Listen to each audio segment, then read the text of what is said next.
ರಾಣಿ ಅಬ್ಬಕ್ಕ ಚೌಟ ದೇಶ ಕಂಡಂತ ಅಪ್ರತಿಮ ವೀರವನಿತೆ.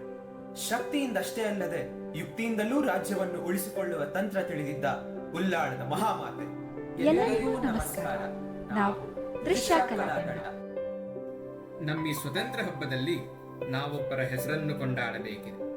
ಇತಿಹಾಸದ ಪುಟಗಳಲ್ಲಿ ಕಾಣದ ಚರಣಗಳಲ್ಲೊಬ್ಬರದು ರಾಣಿ ಅಬ್ಬಕ್ಕನವರು. ಅದು 16ನೇ ಶತಮಾನ. ಅಂದು ಭಾರತದಲ್ಲಿದ್ದದ್ದು ಪೋರ್ಚುಗೀಸರ ಪ್ರಾಬಲ್ಯ. ಅವರು ಗೋವಾ ಪ್ರಾಂತವನ್ನು ತಮ್ಮ ತೆಕ್ಕೆಯಲ್ಲಿಟ್ಟುಕೊಂಡಿದ್ದರು. ಅತಿಯಾದ ಆಸೆಗೆ ಪ್ರಚೋದನೆಗೊಂಡು ಉಲ್ಲಾಳ ಮುಂತಾದ ಪ್ರದೇಶಗಳ ಮೇಲೆ ತಮ್ಮ ಕಣ್ಣು ಹಾಯಿಸಿದರು. ಉಳ್ಳಾಳ ಮತ್ತು ಆಚೆ ಈಚೆಯ ಪ್ರದೇಶಗಳಲ್ಲಿ ಬೆಳೆಯುತ್ತಿದ್ದ ಮಸಾಲೆ ಪದಾರ್ಥದ ಮೇಲೆ 70% ತೆರಿಗೆ ವಿಧಿಸಿದರು. ಪ್ರಜೆಗಳ ಒಳಿತನ್ನೇ ಬಯಸುತ್ತಿದ್ದ ರಾಣಿ ಅಬ್ಬಕ್ಕ ಉತ್ತಿ ಬಿತ್ತಿ ಬೆಳೆಸಿರುವ ನಮಗೆ ಮಾತ್ರ ಬಳಸುವ ಹಕ್ಕಿದೆ ಎಂದು ಖಂಡಿಸಿ ನಿಂತರು. ಈ ಬೆಳವಣಿಗೆ ಪೋರ್ಚುಗೀಸರ ಆಡಳಿತಕ್ಕೆ ಅಡ್ಡಗೋಡೆಯಾಯಿತು. ಆಗ ಪೋರ್ಚುಗೀಸರು ಉಳ್ಳಾಳದ ವಿರುದ್ಧ ಆಕ್ರಮಣಕ್ಕೆ ನಿಂತರು. ಈಗಲೇ ನಮ್ಮ ರಾಣಿ ಯುಕ್ತಿಗೆ ಶಕ್ತಿ ಕೊಟ್ಟಿದ್ದು. ಪೋರ್ಚುಗೀಸರ ಶಕ್ತಿಪುಂಜವೆಂದರೆ ಅದವರ ನೌಕಾಪಡೆ.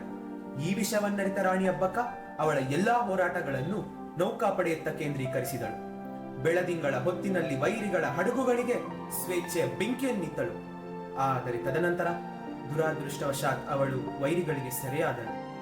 ಸೆರೆಯಾದ ಮೇಲೇನು ಸುಮ್ಮನಾಗಲಿಲ್ಲ. ಸೆರೆಮನೆಯಲ್ಲೇ ಕೂತು ತನ್ನ ಹೋರಾಟವನ್ನು ಮುನ್ನಡೆಸಿದಳು. ನಂತರ ಅಲ್ಲೇ ತನ್ನ ಕೊನೆ ಉಸಿರೆಳೆದಳು.